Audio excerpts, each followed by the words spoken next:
Salut l'équipe, j'espère que vous allez bien. Nouvelle vidéo aujourd'hui. Tout d'abord, je voulais vous dire un grand merci de faire grandir cette chaîne. Franchement, vous me donnez de la force, vous donnez de la force aussi à la chaîne. Vous la faites grandir et je vous en remercie fortement. Donc voilà les gars, aujourd'hui on va faire l'avant-match bien sûr de Leipzig-Paris Saint-Germain qui se joue demain soir à 21 h pour le compte de la 4e journée de la Ligue des Champions. C'est un match très important parce que le PSG est premier du groupe avec 7 points et Leipzig 4e avec 0 points. Inutile de vous dire que demain, si on arrive à s'imposer en Allemagne, la qualification sera grande ouverte. Sachant que Bruges va à City, je ne donne pas cher de nos amis brugeois là-bas à City. Donc je pense que la première place va se jouer entre le Paris Saint-Germain et Manchester City lors du match retour dans 15 jours à City. Ce sera un match terrible, mais c'est là que la première place va se jouer dans ce groupe. Donc le PSG a un très gros coup à jouer demain à Leipzig. En cas de victoire, bien sûr, le Paris Saint-Germain aurait un pied et 4 orteils en 8e de finale. Donc voilà les gars. Les absents. Alors, Messi est absent. Messi est absent demain. Il est blessé aux ischio-jambiers et a une douleur au genou. C'était dans les tuyaux depuis quelques jours que Messi allait certainement être forfait pour ce match et c'est officiel. Messi ne sera pas sur la pelouse de Leipzig demain soir. Verratti, bien sûr, Verratti absent, hein, comme d'habitude. Verratti qui loupe énormément de matchs sera également absent. Paredes qui commence à nous faire une Sergio Ramos. On ne l'a plus vu sur les terrains depuis un certain temps. Ça devient inquiétant aussi. Ça fait pratiquement 2 mois que Paredes est sur la touche. Et puis, bien sûr, Sergio Ramos qui est absent aussi du groupe. Mais bon, est-ce que c'est vraiment une surprise de voir Ramos absent? Peut-être qu'on le verra à la prochaine trêve internationale en 2048. Hein, on attend avec impatience de voir Ramos sous les couleurs du PSG. Ou alors, est-ce que le PSG va perdre patience et le liquider, le licencier avant l'heure? Donc voilà les gars, les absences pour le déplacement demain en Allemagne. À noter le retour de Kylian Mbappé qui avait un problème de santé au niveau ORL et qui sera présent demain pour ce match. Et aussi le retour de Angel Di Maria qui avait été, souvenez-vous, absent pour les 3 premières journées de Ligue des Champions dû à son carton rouge la précédente Ligue des Champions l'année dernière en demi-finale contre Manchester City. Donc il est enfin de retour Di Maria et c'est plutôt une bonne nouvelle quand on voit la dernière demi-heure qu'il a fait contre Lille. Il était en feu, il marque le but victorieux et il fait une passe décisive incroyable pour l'égalisation à Marquinhos. Donc le retour de Di Maria va nous faire énormément de bien. Donc voilà, on attend un PSG bien sûr concentré, un PSG impliqué pour ce match avec Neymar et Di Maria justement qui ont nourri d'énormes espoirs dans la dernière demi-heure contre Lille, qui ont enfin joué à leur niveau. Ça fait plaisir.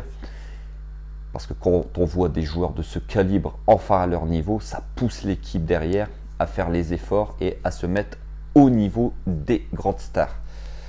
Donc voilà, le retour de Di Maria, très bonne nouvelle. Le retour en forme de Neymar, enfin une bonne nouvelle.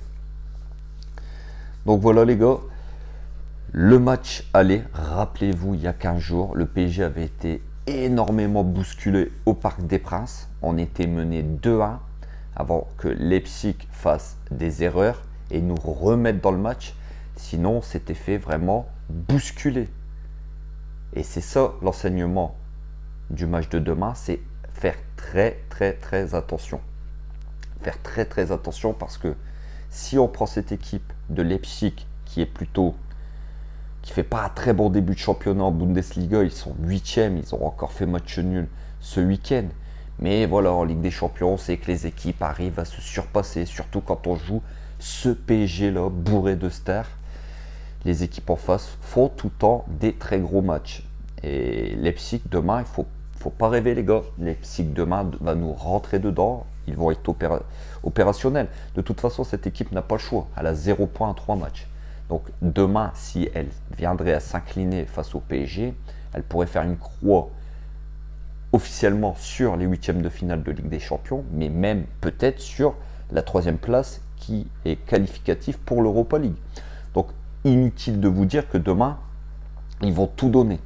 Donc, il faudra un PSG appliqué, un PSG qui met de l'intensité, qui va au duel, un PSG qui produit quand même du jeu, qui est un jeu aussi de possession pour essayer de contenir les assauts de Leipzig. Donc, il faudra un PSG sérieux.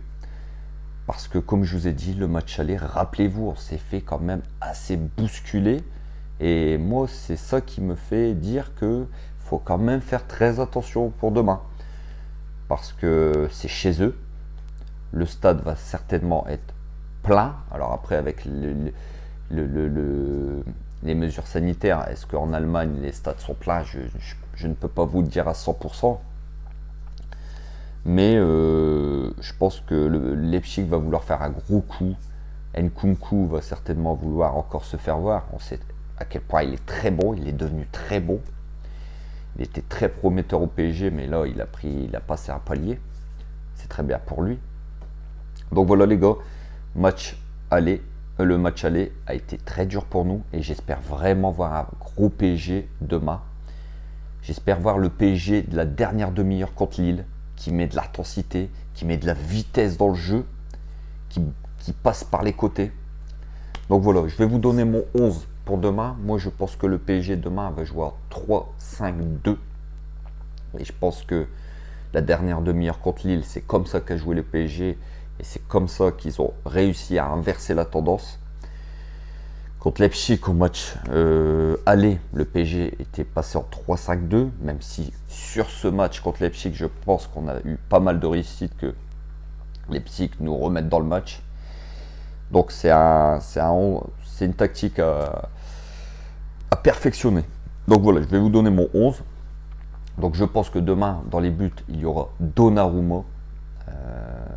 C'est mon souhait.